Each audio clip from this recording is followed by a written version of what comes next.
Bonjour les Sagittaires, bienvenue pour votre guidance de la semaine du 2 au 8 décembre 2024. Donc je vous rappelle que c'est une guidance générale.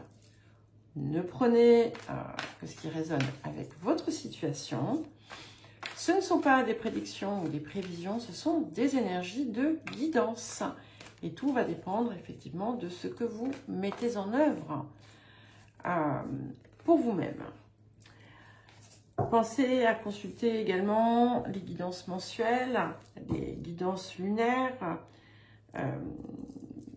nouvelle lune notamment, que j'ai publié samedi matin. Vous avez également les guidances autour des rétrogradations d'Uranus et de Mercure. Et vous trouverez dans la description les liens vers les différentes playlists dont je vous ai parlé. Et je pose une carte avec cet oracle et nous allons commencer par l'impulsion de la semaine. Et nous avons la carte 42. Donc c'est la carte du nœud sud. Et voilà, entre guillemets, des dettes, ce que l'on avait à dépasser.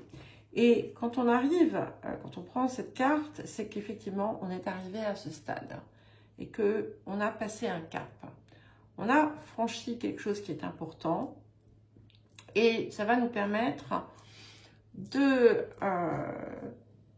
justement de sortir d'une zone qui avait pu être lourde, contraignante, parfois un petit peu sombre, pour avancer vers ce qui va vous permettre de véritablement rayonner et vous exprimer.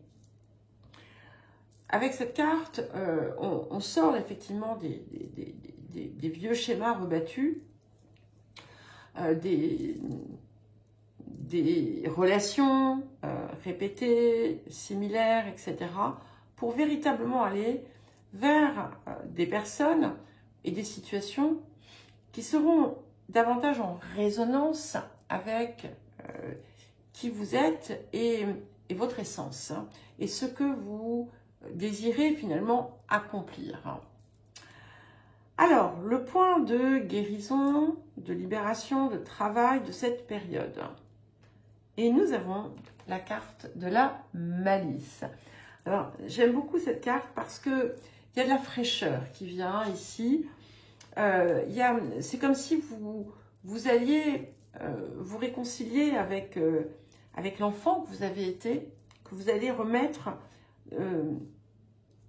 du jeu dans votre vie, que vous allez sortir de peut-être pour certains et certaines trop de sérieux. Il y a cette idée de voilà, de se laisser être, un petit peu comme si on vous invitait à aller canaliser l'énergie du Gémeaux qui vous fait face, de votre signe complémentaire, pour retrouver le sens aussi, un sens que vous pourriez avoir perdu. Alors, les points d'action ou les circonstances qui vont venir favoriser tout ça. Alors, nous avons l'empereur. Waouh! Et nous avons l'impératrice. Donc, c'est très joli d'avoir ces deux cartes. Et déjà, bon, on est dans un couple divin ici, en quelque sorte. Mais ce qui est intéressant, c'est que, vous voyez, comme pour beaucoup d'ailleurs, on a d'un côté l'empereur qui bâtit à partir de toutes ses connaissances, de tout ce qu'il sait, qui a cette zone, cette forme de pouvoir qui est reconnu pour ce qu'il est. Et puis, voilà, qui sait. Et puis de l'autre, on a cette impératrice. Et cette impératrice, eh bien, elle ne part pas de la connaissance, elle part du cœur. Et c'est là, ici, toute la différence. Vous voyez, elle tient Vénus entre ses mains. Et en fait, on sort de quelque chose qui s'exprime par le côté je brille et je suis, et on passe, on mute vers quelque chose. Je ne sais peut-être pas tout, je ne décrypte peut-être pas tout, mais ce que je ressens, ce que me souffle mon cœur, eh bien, est bien plus puissant. Et en fait, c'est comme si vous alliez vous délester d'une forme de lourdeur pour vous ouvrir à des choses qui vont être plus légères pour vous. Alors, c'est une légèreté qui est toute relative, hein, bien entendu. Mais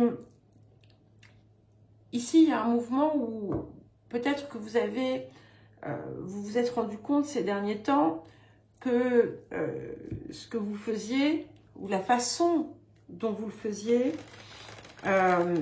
était trop rigide, trop fatigant. Peut-être que vous avez même fait des choses qui vous déplaisaient. Et là, du coup, vous allez pouvoir, vous allez avoir la possibilité, en fait,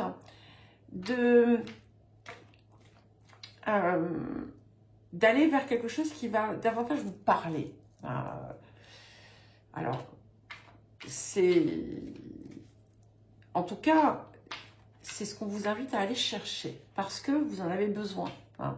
Et peut-être, ou d'aborder finalement les choses à votre façon.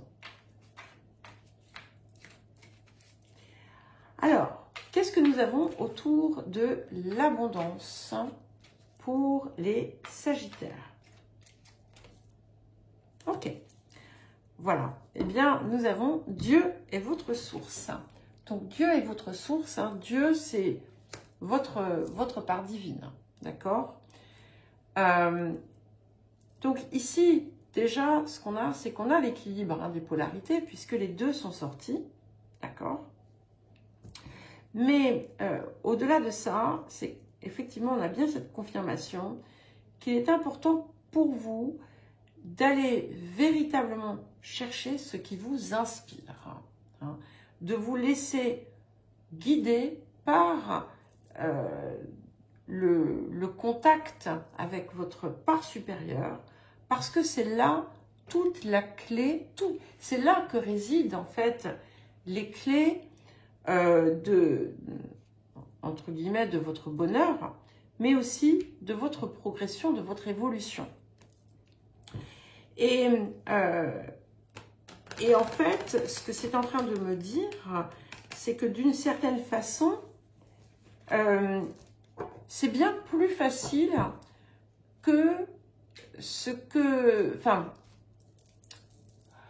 non, c'est pas que ce soit plus facile, c'est qu'en fait, on vous invite à avoir une approche qui sera facilitante, qui sera moins éprouvante, moins fatigante. C'est compliqué à expliquer en fait là, ce que je ressens exactement.